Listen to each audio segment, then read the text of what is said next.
Hello everyone. आज का विषय है कत्वा प्रत्यय। इससे पहले दो प्रत्ययों की वीडियो डाल चुके हैं। पहली थी कथा प्रत्यय की और दूसरी थी कत्व प्रत्यय की, तो उनको देख लेना। हाँ, आज कत्वा प्रत्यय के बारे में पढ़ेंगे। कत्वा प्रत्यय का प्रयोग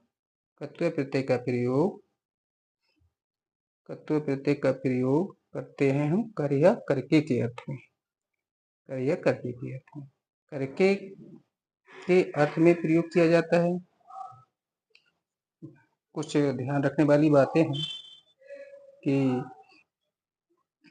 जब कत्वा प्रत्यय का प्रयोग करते हैं तो कत्वा प्रत्यय का त्वा शेष रह जाता है और जो कत्वा का क होता है उसका लोप कर देते हैं।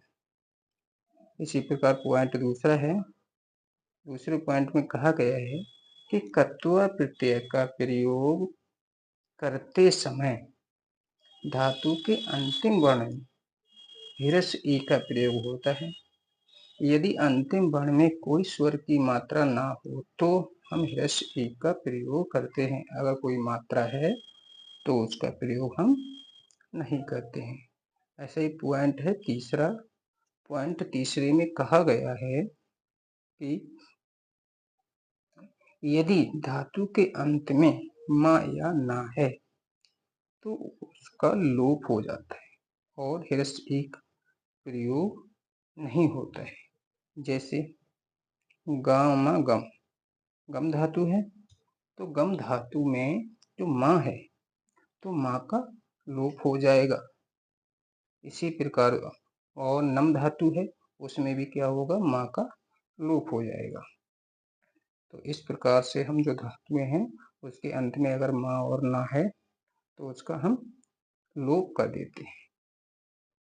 इसके बाद है पॉइंट चौथा है। चौथे पॉइंट में कहा गया है कि यदि धातु का अंतिम वर्ण में माँ या ना है और वे अपने ही वर्ण के हैं, अपने ही समान वर्ण के हैं तो माँ और ना का लोप नहीं होता है। माँ ना का हम लोप नहीं करेंगे। जैसे कोई धातु है ब्रह्म धातु है तो जो एक ही वर्ग के हैं, इसलिए यहाँ पर क्या होता है कि माँ और ना का, माँ का अगर माँ है तो माँ का लोप नहीं होगा। तो क्योंकि एक ही वर्ग के होने के कारण इसमें माँ का लोप नहीं होगा और अगर माँ का लोप नहीं होगा तो ह्रस्व ई का हम प्रयोग करेंगे। ऐसे ही कुछ ध्यान देने वाली बातें हैं कि जब एक ही कर्ता की जो कत्वा प्रत्यय है, जब इस स्थिति में इसका हम प्रयोग करेंगे जब एक ही कर्ता दो भिन्न भिन्न काम एक ही समय में कर रहा हो तो।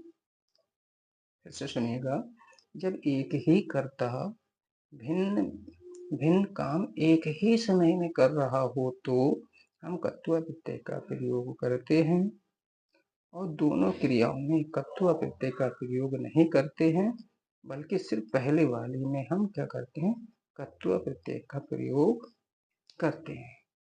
इस स्थिति में हम क्या करेंगे, कत्वा प्रत्यय का प्रयोग करेंगे।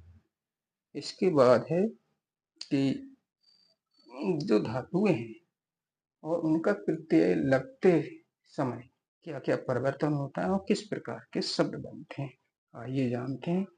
तो पहली धातु है धाब धातु।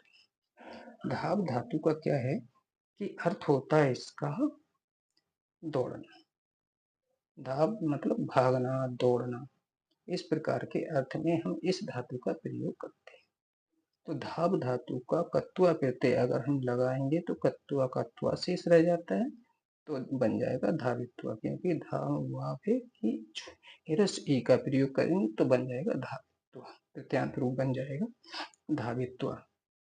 अर्थ हो जाएगा इसका दौड़ कर, क्योंकि इसका प्रयोग करते हैं कर या करके के अर्थ में, तो हम इसका अर्थ हो जाएगा दौड़ कर। इसी प्रकार दूसरी धातु है चल धातु। चल धातु का प्रयोग करते हैं हम चलने के अर्थ। चलने के अर्थ में करते हैं। तो चल धातु में कत्वा प्रत्यय जोड़ेंगे तो चलित्वा हो जाएगा और इसका अर्थ निकल के आएगा चलकर। इसी प्रकार हस धातु का हसत्वा हो जाएगा कत्वा प्रत्यय जोड़ने पर और इसका अर्थ हो जाएगा हंसकर। इसी प्रकार है एक धातु है खाद धातु है खाने के अर्थ। तो कत्वा प्रत्यय जोड़ेंगे इसमें तो शब्द हो जाएगा खाद्यत्वा, इसका अर्थ हो जाएगा खाकर। इसी प्रकार नम धातु जो अभी बताया था कि नम धातु के यदि धातु के अंत में माँ और ना है तो उसका हम क्या करेंगे, लोप कर देंगे।